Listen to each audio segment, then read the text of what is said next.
एक बार एक छोटी सी बच्ची हाथ में मिट्टी की गुल्लक लेकर के भागती हुई एक दवाइयों की दुकान पर गई। वो काफी देर तक वहां पर खड़ी रही, लेकिन दुकानदार का ध्यान उसकी तरफ नहीं गया क्योंकि और भी बहुत सारे लोग खड़े हुए थे। उसने दुकानदार को कई बार बुलाया, लेकिन वहां पर भीड़ इतनी थी कि दुकानदार का ध्यान उसकी तरफ गया ही नहीं।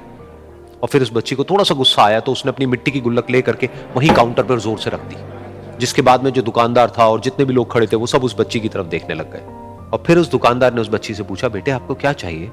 तो वो बड़े ही भोलेपन से बोली कि मुझे एक चमत्कार चाहिए। ये सुनकर के दुकानदार को कुछ समझ नहीं आया, ना ही वहां पर जो लोग थे उनको कुछ समझ में आया, और सब उसकी तरफ देखने लग गए। फिर दुकानदार ने बोला, बेटे चमत्कार तो यहां पर नहीं मिलता है। तो बच्ची को लगा कि वो उससे झूठ बोल रहा है, तो बच्ची ने कहा कि मेरी गुल्लक में बहुत पैसे हैं, आप बताओ आपको कितने पैसे चाहिए, लेकिन मैं आज यहां से चमत्कार लेकर के ही जाऊंगी। तो वहीं काउंटर पे एक और आदमी खड़ा था, उसने उस बच्ची से पूछा कि बेटे क्यों चाहिए तुमको चमत्कार?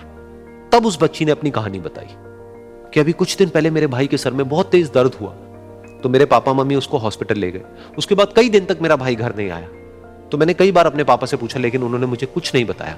उन्होंने बार बार यही कहा कि वो आ जाएगा, वो कल आ जाएगा, वो कल आ जाएगा, लेकिन वो आ ही नहीं रहा था। तो मैंने देखा कि मम्मी रो रही है, और पापा मम्मी को कह रहे थे कि उसकी दवाइयों के लिए और उसके इलाज के लिए जितने पैसे चाहिए उतने मेरे पास में नहीं है, अब उसको कोई चमत्कार ही बचा सकता है। तब मुझे लगा कि अगर मेरे पापा के पास में इतने पैसे नहीं भी हैं तो क्या हुआ, मेरे पास में तो है। तो मैंने जितने भी पैसे जोड़ रखे हैं वो सारे लेकर के मैं इस दवाई की दुकान पर आई। फिर उस आदमी ने उस बच्ची से पूछा, कितने पैसे हैं तुम्हारे पास में? ये सुनते ही उस बच्ची ने अपनी गुल्लक उठाई, जमीन पर फेंकी और तोड़ दी, और पैसे गिनने लग गई। बाकी सब लोग खड़े होकर के उसको देख रहे थे। थोड़ी देर बाद उसने सारे पैसे अपने हाथ में इकट्ठे किए और बोली, मेरे पास में पूरे 19 रुपए हैं।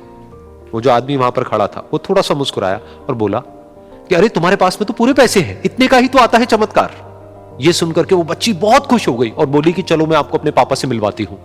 बाद में पता लगा कि वो आदमी कोई आम आदमी नहीं था, बल्कि एक बहुत बड़ा न्यूरोसर्जन था, और उसने सिर्फ 19 रुपए में उसके भाई की सर्जरी करी, और कुछ ही दिन बाद वो ठीक होकर के घर वापस आ गया। फिर कुछ दिन बाद वो बच्ची, उसका भाई, उसके पापा, उसकी मम्मी चारों एक साथ बैठे हुए थे और बात कर रहे थे। तो उसकी मम्मी ने उसके पापा से पूछा कि अब तो बता दो ये चमत्कार आपने किया कैसे?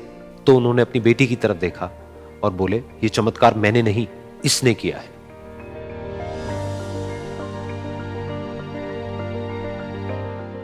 तो यहां पर एक बहुत बड़ी बात है जो हम उस छोटी सी बच्ची से सीख सकते हैं कि जिंदगी में कभी कभी ऐसा होता है कि हमको कोई रास्ता नजर नहीं आ रहा होता है और हम लोग हिम्मत हार जाते हैं। तब हमारे अंदर एक बच्चा होता है जो कोशिश करने से कभी भी पीछे नहीं हटता है।